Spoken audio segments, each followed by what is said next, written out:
G'day guys, welcome to Cold Blooded Cousins. My name's Kyle. I'm Steve Tucky, and this is my first crocodile.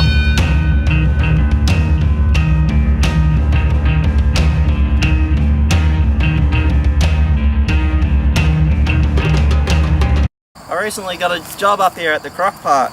Now Stephen's just helped catch me this saltwater crocodile.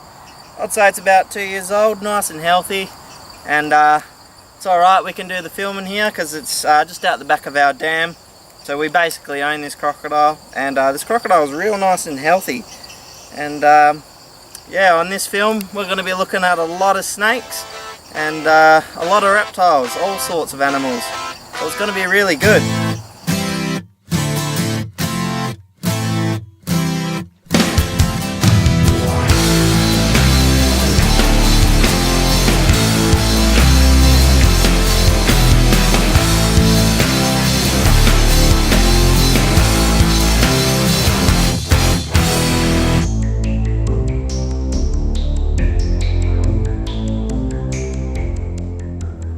Kyle has moved to Darwin and is keen to show Steve a saltwater crocodile.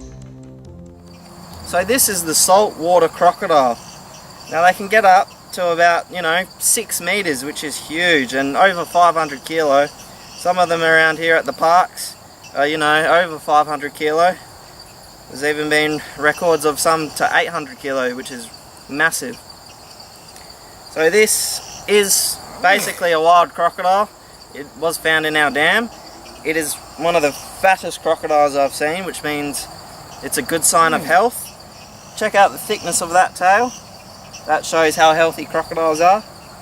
And these little bumps here, they're called osteoderms. And that's basically like a thick body armor plate. It's bone, it's a bony plate. And one of the strongest parts of the crocodile is right on top of their head where my thumb is. So I spotted him just sitting about 2 meters away from the edge of the water up on the bank here. So I mesmerized him with my head torch. When you shine a light on them, they kind of freeze a lot of the time. And I slowly walked up to him, and then the last few meters I just ran and jumped on him. Now any water source in Darwin, you can get saltwater crocodiles, even in the freshwater. But I've studied this dam for a long time, and even me and Stephen are staying our distance away just a little bit, just in case. You never know where salties turn up.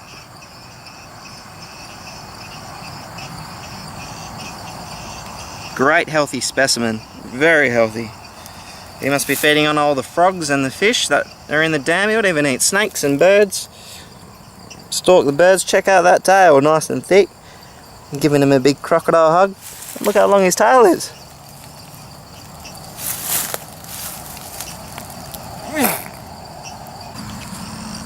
Now, these guys are ancient predators, perfectly adapted. They were around during the age of the dinosaurs, and they haven't really changed very much. They're a bit smaller than they were when they were dinosaurs, but this is the largest species in the world, the Australian saltwater crocodile, Crocodilus porosus. So on this film, we're going to check out a bit of the park, and we'll definitely be doing a lot of herping. I'm just going to release this salty back into the dam.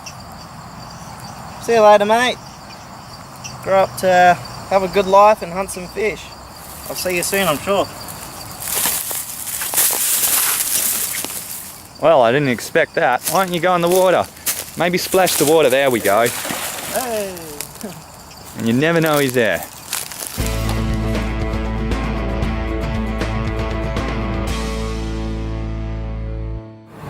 So around Madonga up here in Darwin, we got plenty of species of frogs around.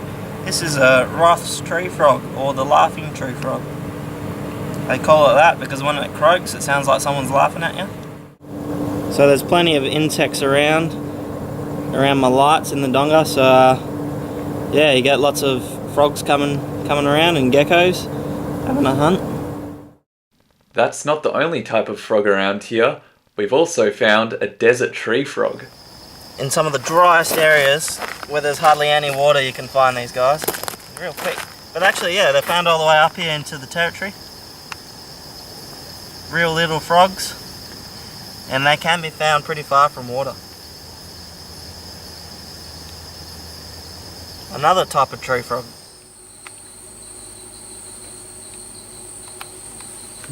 Green tree frog hanging out in this bathroom. Bit of rain and the green tree frogs are everywhere. This guy seems to be really after the water. And this is the invasive species, the cane toad.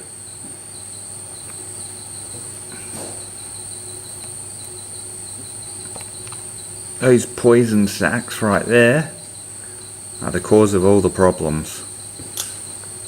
It's very difficult to kill this species. Kyle and Steve also find a few species of lizards.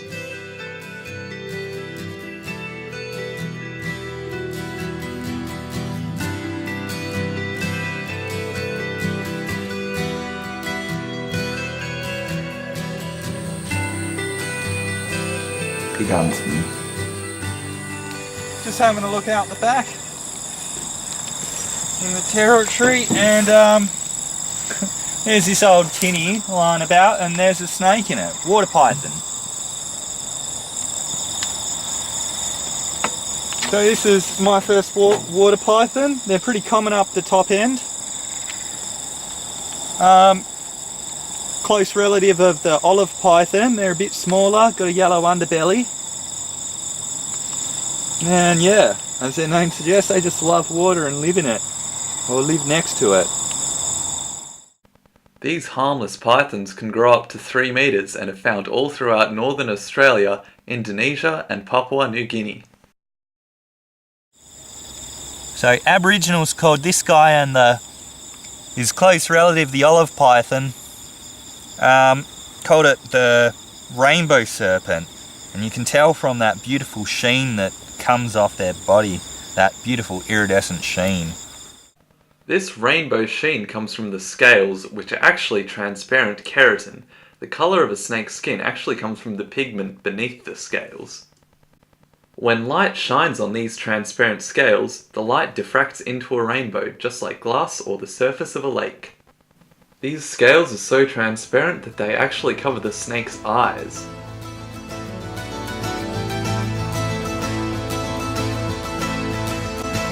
Found this young children's python here.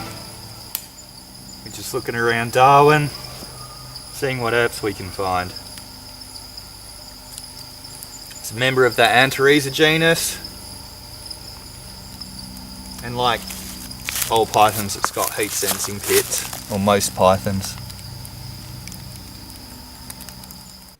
This is a nocturnal species which can be found in trees as well as hidden under the leaves on the ground. They are known to sometimes dwell at cave entrances where they can hunt bats as they fly past. Other than that, they also eat small lizards, rodents, and birds. Let's see what else we can find tonight. Another water python. So common out here. This one's got water drops on him. Although they're called water pythons, they'll quite happily live on dry land, but when the rain comes, they come out in mass. So we just got a slaty grey, a grumpy slaty grey, on the road. So we'll move him out the way. They're colubrid, and they're stinky. Just like every other colubrid, this snake's fangs are at the back of its mouth. Although this species isn't venomous, it sure seems to like biting. I've spent a lot of time in Southeast Asia, and this is tropical Australia. So there are similarities, and it's a lot like one of the wolf snakes I'd find over in Southeast Asia. It's got big nocturnal eyes. Black eyes, real whippy and grumpy. These snakes tend to come out at night to hunt any vertebrates they can fit in their mouths, even other snakes. Their dark pupils help them see at night so they can hunt their prey. Alright, well, we'll move him off the road, I guess. See you later.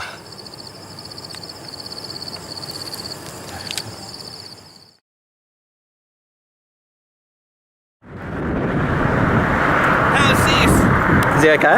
Yeah, he's fine. My first frillnecked lizard. I just rescued him off a road. I'm pretty sure he's all right. He's not too happy about being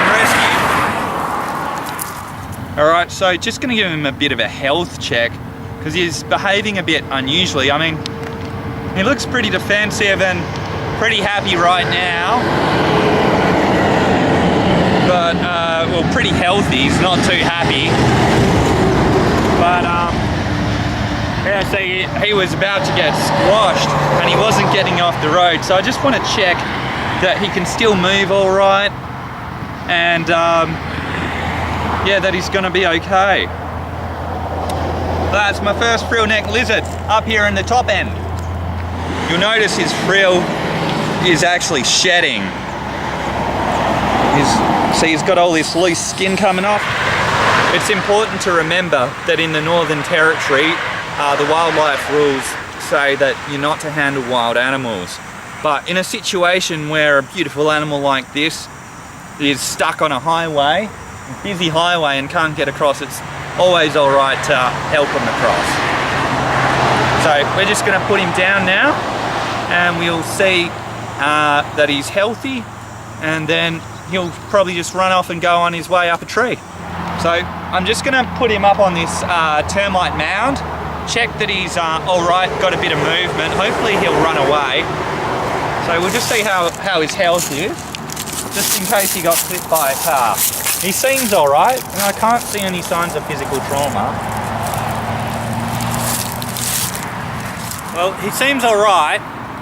He's pretty hyper defensive, but I'm just going to move him up into the trees over here. There's a bit out in the open, there's a few dogs around. So we'll just move him up. Settle down, settle down.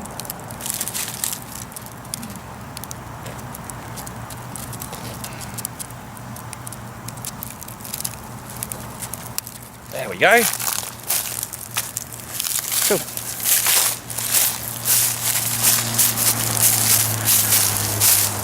Alright, so I'm just going to let him go on this tree here. And should just run up it. Hey. Oh, green it. Yeah, pick him. And up he goes. They're always on the opposite side of the tree, so you can't see him very well. He's fine. Off he goes into the branches above.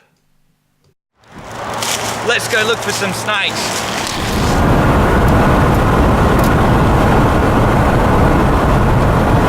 Another little road rescue. This is another dragon, a military dragon.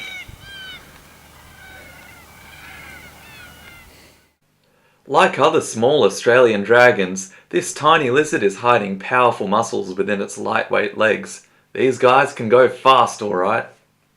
Can you spot this frog? Right there. Camouflages very well with the leaf litter around here. Good to see a native frog out here. And just helped it across the road. The invasive cane toads have really competed and decimated a lot of the local frog population, so it's a real good one to see. Frogs are a good sign that there's plenty of food out here for snakes, so hopefully we can find some tonight. It doesn't take them long to find their first snake of the night. So, first snake of the night, and I'm bloody excited. This is a king brown snake. It's a young one. Well, it's certainly not the full size. Up here, the king browns can grow quite huge. That's how they get their name. Back home we call them mulgars, but the mulgars are generally the shorter snakes. The king browns generally live far up in the northern parts of Australia, and they can grow to, 3 meters or so. Now this guy is venomous, dangerous, perhaps not quite lethal, but very dangerous nonetheless. Certainly a hospitalization, as their venom is hemotoxic, and it causes necrosis, so rotting of the muscles. Quite horrible stuff. For the biology geeks out there, this venom contains enzymes which break the peptide bonds in cellular proteins. Even a tiny amount of venom is enough to kill thousands of cells worth of proteins.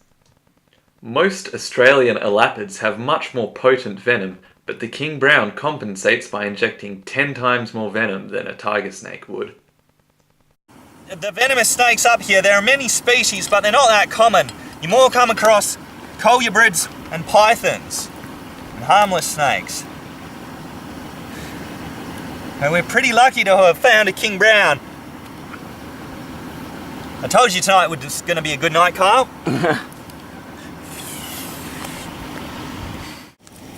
They can reach about 3 metres, putting them as one of Australia's longest elapids. And they can gain a fair bit of girth too. That's why they have the name king. Now, it might be called a king brown, but it's actually a black snake, member of the black snake family, which is Pseudechus. The true brown snakes are Pseudonarja, which include the western brown and the dugite, and the eastern brown. And they have a lot more toxic venom.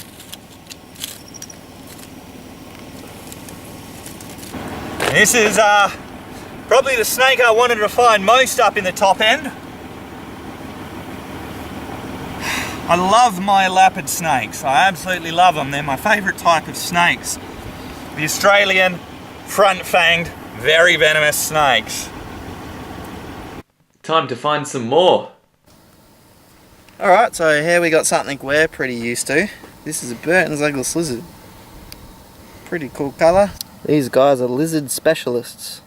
They'll actually chase them down during the day and probably hunt sleeping ones at night.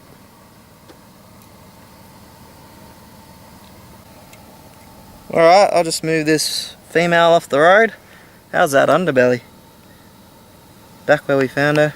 This road is a little bit busy at night, so we've got to make sure we move everything off the road. And he was moving this way, so we always put reptiles just off the road in the direction they're heading. See you later.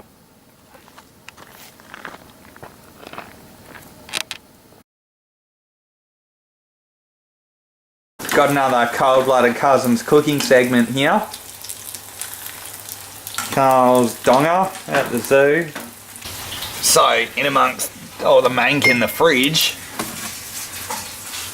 we are cooking an ostrich egg.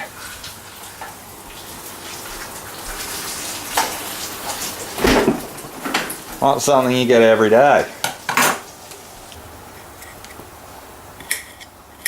Chopping tomatoes like a good Italian. And now it's time to crack this egg. I have no idea how. Any tips, Kyle? No.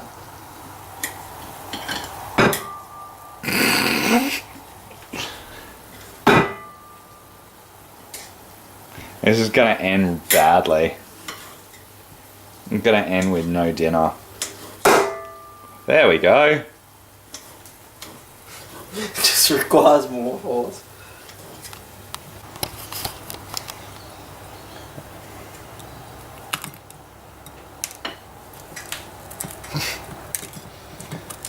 So, how big's the yolk? Do we want the yolk whole? Doesn't matter. Check it all in. Alright, so maybe I'll just make a hole and it'll all come out. Chuck us the knife for a sec. Yeah.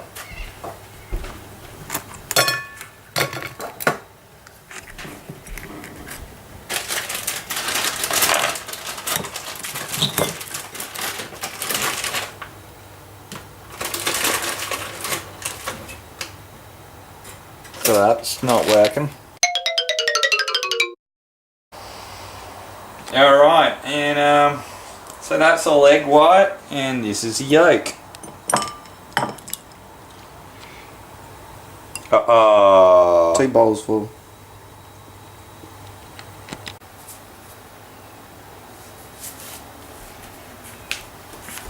that's just half an egg can feed 2 people, which is great.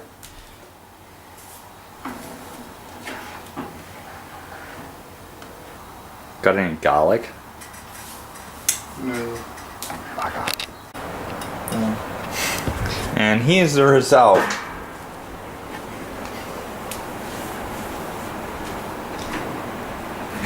No ostrich fetus, which is always good. So it's time to feed the retic. Ready? Yep. Perfect.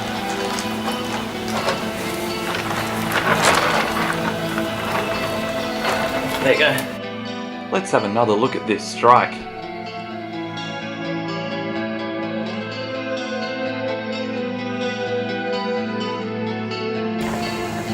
If I wiggle the food, he thinks it's real, and he'll constrict it even more. You see he's got his teeth right into it, he's head right on it there. Steve and Carl take the boa constrictor out for some sunlight.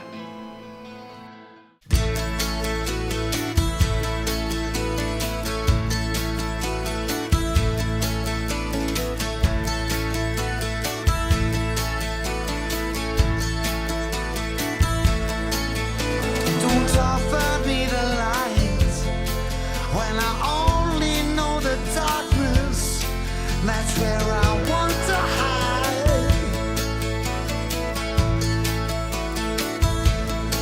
There's a chill. We've got a dead Araphurophile snake here, and it was found in one of the ponds, one of the croc ponds here, as draining it. Not quite sure how it died.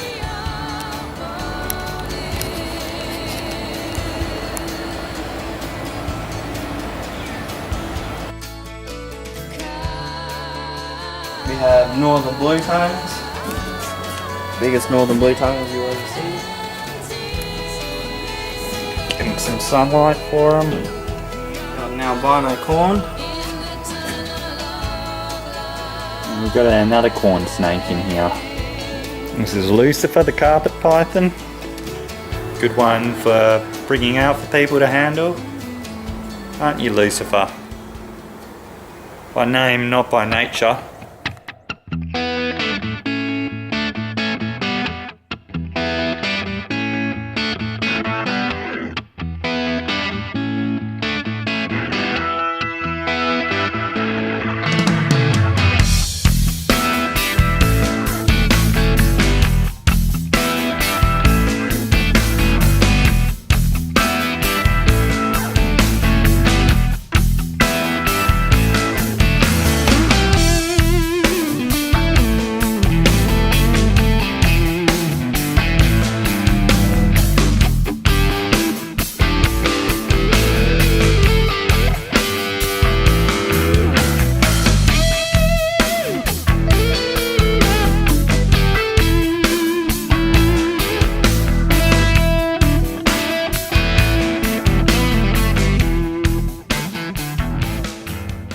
This croc might have missed his first strike, but it's certainly not going to give up now. The force of a crocodile's bite is over 16,000 newtons. That's more than a lion or even a hippo.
waiting for night to fall to look for some nocturnal species of reptiles.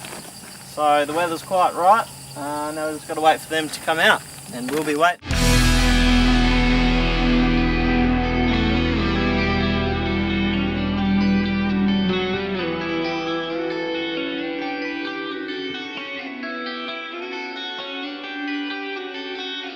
Alright, we're just night driving out in the territory, and look what we've got.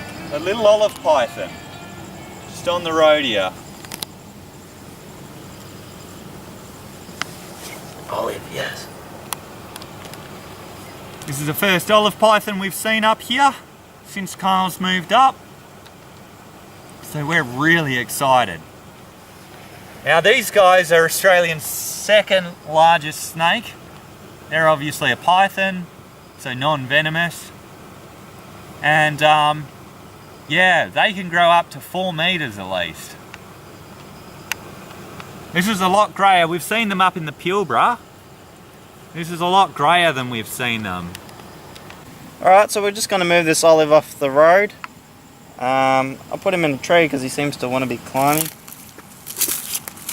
Okay, good.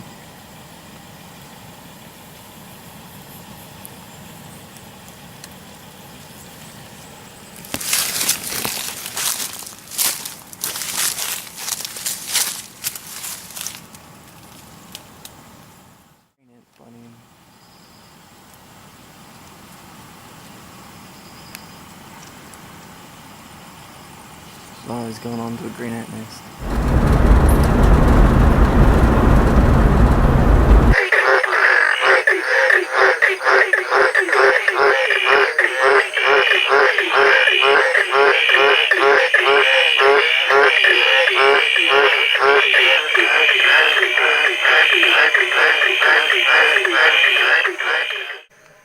It's their mating season, so there are frogs everywhere.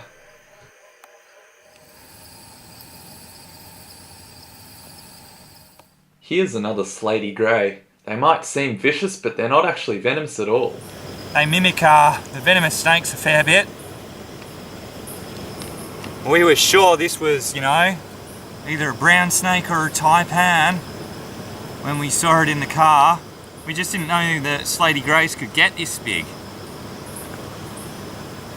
He feels pretty exposed on the road, so probably best we move him off. He doesn't move himself off. Whoop, excuse me, mister.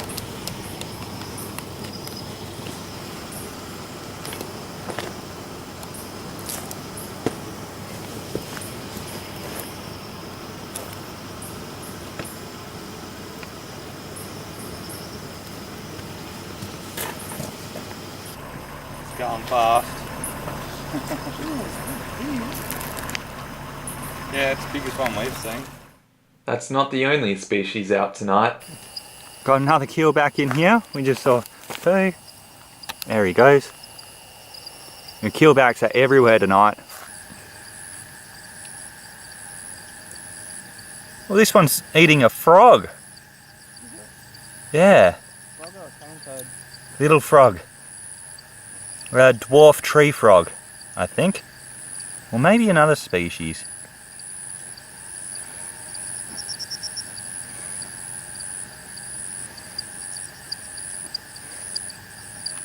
Now these guys are able to eat cane toads as well, not just frogs.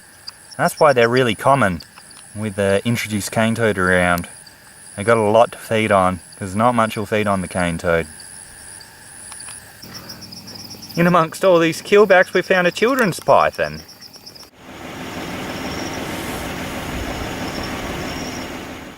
These guys are part of the Antarrhiza genus, like the Stimson's python. And the pygmy python.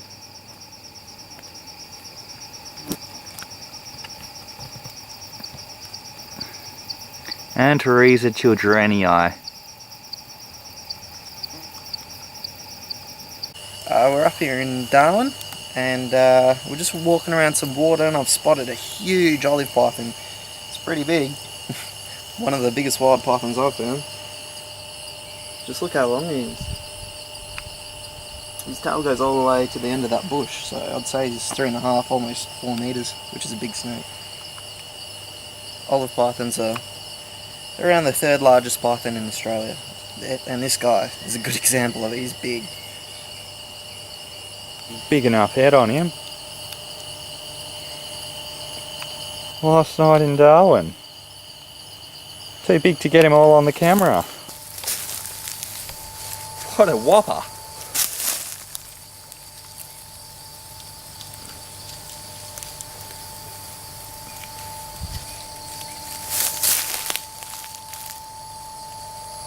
Awesome snake. Did not expect to find that.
Just crossing the road here, we've got a keelback snake.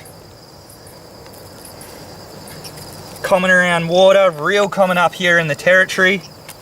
And they're one of the few snakes, one of the few animals, in fact, that can eat cane toads. You've called at the right time, just hang on. I'm better than that, I got a snake in my hand right now, and it's your favourite one.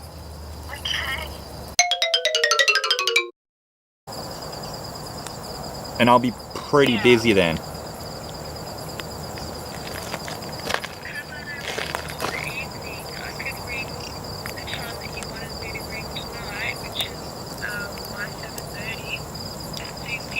Yeah, as long as we don't have a delay, that's all, because we're going herping tomorrow night.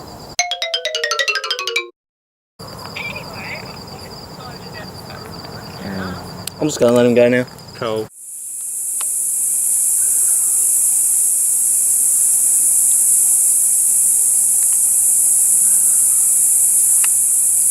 Ah, the Northern Territory. Drink that, drink up. Glump went the little green frog one day. Glump went the little green frog. Snail has facial hair. So we got a little children's python Kyle's gonna go have a look at down there. Definitely a children's? Yes. It's a stick. What? It's a stick. You're kidding. Hang on, it's because I'm tired. Yep.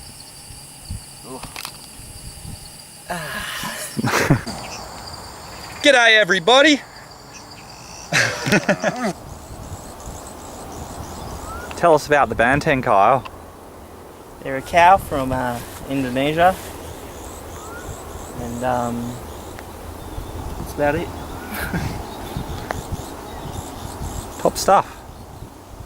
Top stuff.